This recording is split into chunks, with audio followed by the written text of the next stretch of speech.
On one end, we're being told to embrace our natural bodies, but then on the other end, you see people, women, getting bashed for stretch marks, or if they got a little muffin top. Like, we live in a weird culture. 429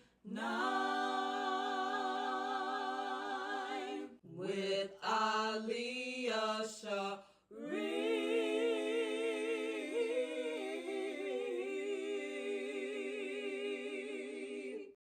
Welcome back to the 429 podcast, where we talk all things faith, family, business, love, and everything in between. I am your host, Aliyah Shari. If this is your first time here, welcome. Feel free to hit that subscribe button so that you don't miss out on these videos. And if you are returning to my channel, welcome back. Thank you for your support. So let me first just say that I am so happy to be feeling better than I was on the last episode. If you watched it, then you know that I was struggling. I was battling with my allergies. They was whooping me at first, but I came out on top in the end. So thank God for that. And thank y'all for bearing with me through that episode. I probably won't record an episode like that again. I just was eager to get it out. But in the future, y'all might have to wait. If I'm not feeling well, y'all might just have to wait on your girl. Okay. I love y'all. Thank you. Mwah. Today we're going to be discussing body positivity, self-acceptance, and just what it takes to embrace yourself. This is a very important topic to me because it's something that I've been struggling with in silence for, I think, maybe like the last year. A lot of times, if I'm struggling with something and I don't want to share it, I feel kind of selfish because I know that it's other people that are who may be going through the same thing. So if you're struggling with, body positivity and accepting yourself wherever you are now, in your journey, in your physical journey, you're not alone. I'm right here with you. And I hope that this episode helps you. Let's just get right into it. So let's start off by talking about why body acceptance is so hard. I'll say one of the reasons is what we see in the media, in television, in magazines, on the runways. We usually see a certain type of figure, especially women. And men, I know you probably struggle with this too, so I'm not leaving you out. Another thing, we live in this digital era of, social media. And with social media comes a lot of good, but a lot of negative as well. Social media has pretty much launched us into this comparison culture. Like a common thing now is BBLs, Brazilian butt lifts. I will never forget seeing a video that was circulating across social media. It was a young Black girl who took her Barbie dolls and she bandaged them up. She bandaged the booty of the doll up as if the Barbie doll had just had a BBL. Now, a lot of people was laughing, but I was just kind of perturbed. Like, it's kind of sad that this is the standard. And even now it's trickling down to the kids. She couldn't have been more than 10 years old. And so we're pushing this culture. It's the standard. Like, even in the songs that we listen to, guys is talking about going to pay to get the girls' boobs done, or I throw some money at a BBL, da da da da. So it's media, music, culture. It can be overwhelming, especially if you don't look if you don't look how people say in songs that you should look or what you see. So it's music. Oh, I spend a bag if she got ass. I don't know what the kids are rapping nowadays, but I've heard, different songs like that. So that plays a role in it. What we're seeing, it's not a lot of full figure models. It's not a lot of that. On one end, we're being told to embrace our natural bodies, but then on the other end, you see people, women, getting bashed for stretch marks, or if they got a little muffin top. So that's one of the reasons.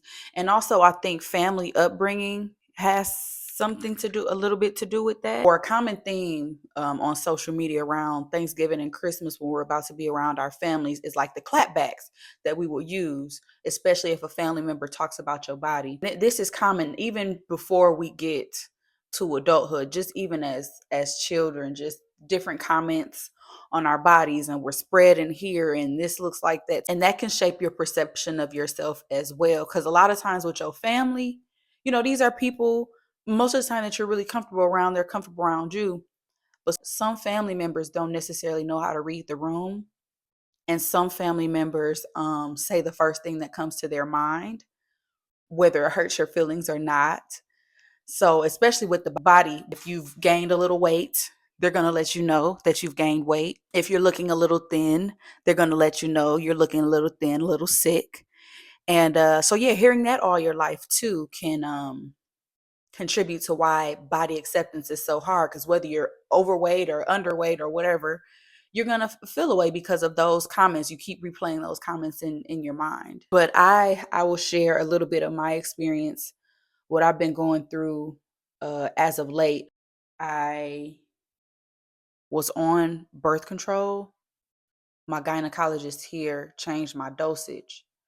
And I was fine with it because my previous dosage, I feel like it wasn't regulating my periods like it had been. So she upped the dosage and it was fine. My periods became regular, but I gained weight like crazy.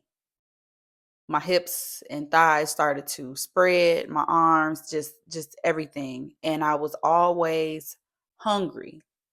Like, I know that sounds like me. I am always hungry without birth control, but this was like a whole new thing for me. I'm sitting there eating my dinner thinking about what I'm going to have. Like, I would have a whole full course meal and then sit down and have like some shit. Like, I was eating all day, every day, and it started to show in my weight. Even now, I'll go back and look at pictures and I'm just like, oh my gosh. And I knew something when I went to set my clothes out one night. I usually set out my clothes before work the night before. And I got up to put my clothes on and I couldn't get into my pants. I'm like, okay, it's cool. I had a, back up here. I couldn't get in them either. And I was so heartbroken. But I was at work thinking like, bro, what? That has to be a coincidence. But it was like pair of pants that I had to donate or just give away because I could no longer fit them. Thank God it got hot out because all I felt I could fit was like my dresses. More dresses, you have a little bit more freedom, a little more room to move. But like my bottoms, I had to go shopping. I just went shopping one day.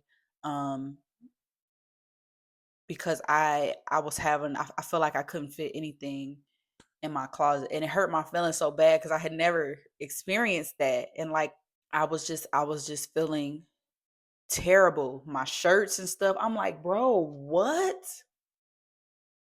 So that was, yeah, that was crazy. I started to feel like really really bad. My confidence was like shot because I'm used to having my little shape. I've never had a belly in my life until now. And then I hear too, like as you get older, it gets a little hard, especially as a woman, it gets harder to shed the weight. It's not as easy to lose the weight as it was when you were younger and your what is that? What is the metabolism is higher? What is it? Uh I think that's what it is. If not, I'll just put the right saying on the screen. But I think it's still metabolism is little. When it's higher, whatever. Yeah, I didn't like the way I would look. Anytime somebody would say something about my weight, I get sensitive or I just shut down. I stop talking. And then I would have other people say like, well, you look fine. You look good. And it's like, I appreciate those compliments. But if I don't feel that way about myself, it doesn't matter what y'all are saying. I have to feel that about myself first. And so instead of just moping around and being mad at the world, I decided to do something about it. I started off walking and I still do that now. I try to do that at least, I try to remain active at least 5 times out of the week. Whether that's walking, whether that's a kettlebell workout.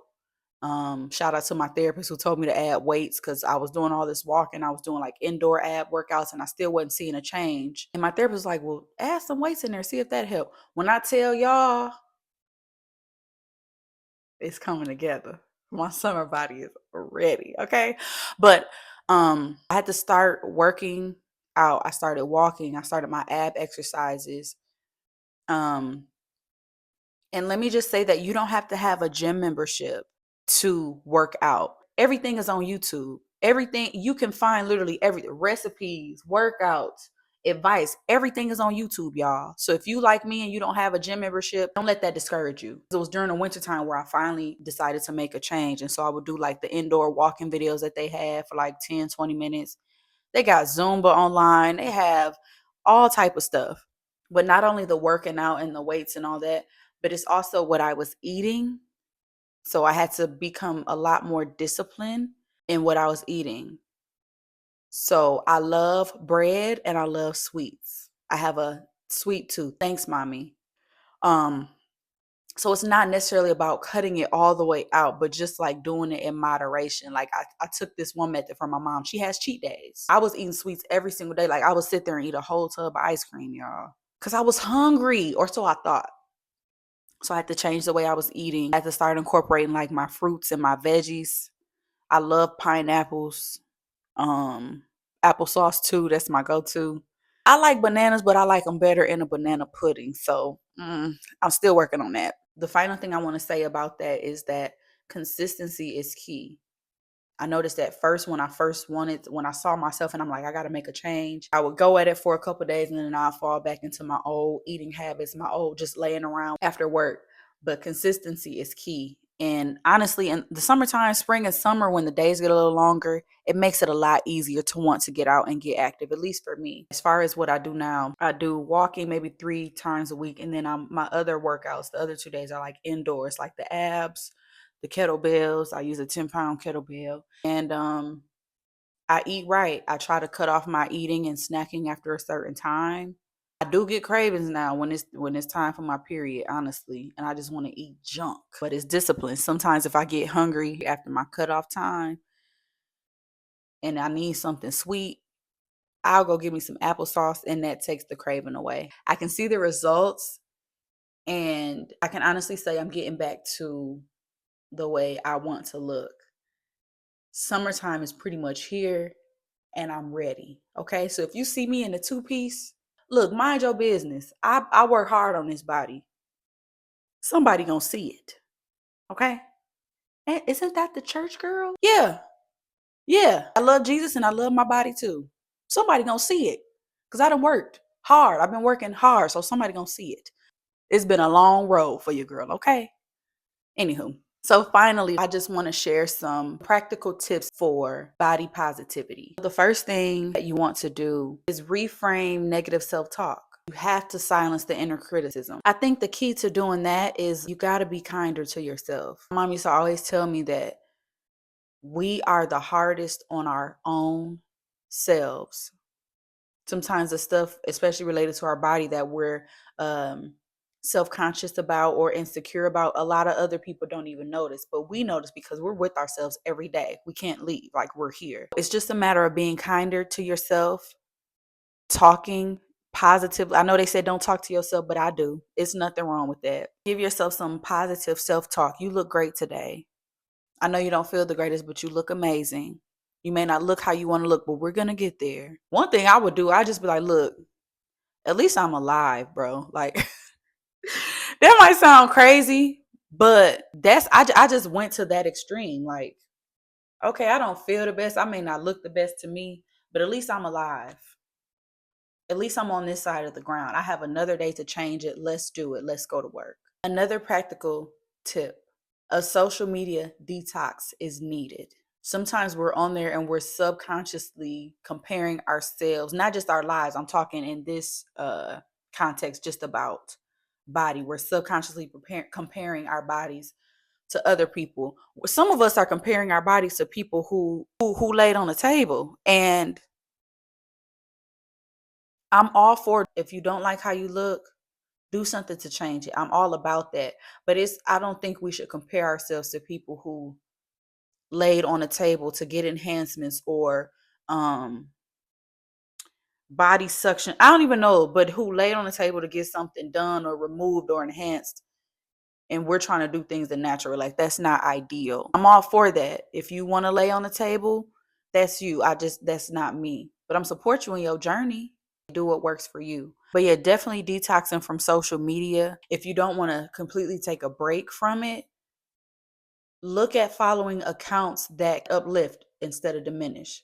Follow accounts that talk body positivity. You know you could train your algorithm. You could train your social media algorithms to see what you want to see. So if you want to see more positive body self-talk, go find posts, go find uh accounts that talk about that. Go like all the posts, go share them, go save them.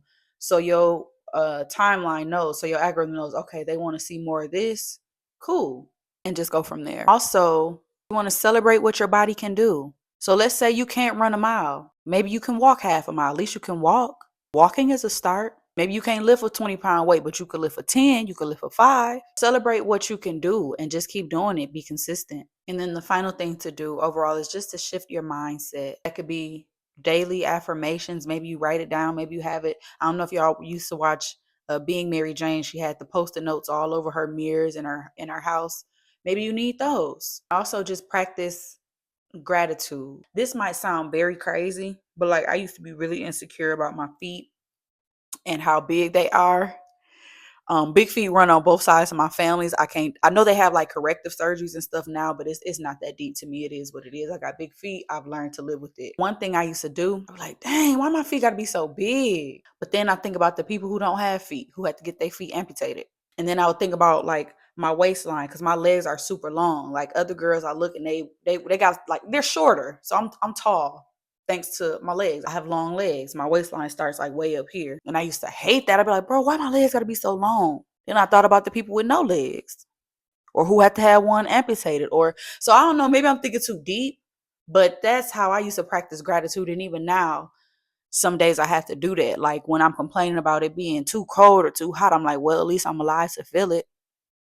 Some people don't know if it's hot or cold. Some people not even in their right frame of mind. Okay, that's enough preaching for today. I just want to close out by just reminding us, whether you're male or female and you're struggling with body positivity, you want the way that you look to change, you're not satisfied. I want to reiterate that you're not alone in that. But again, also just to be kinder to yourself.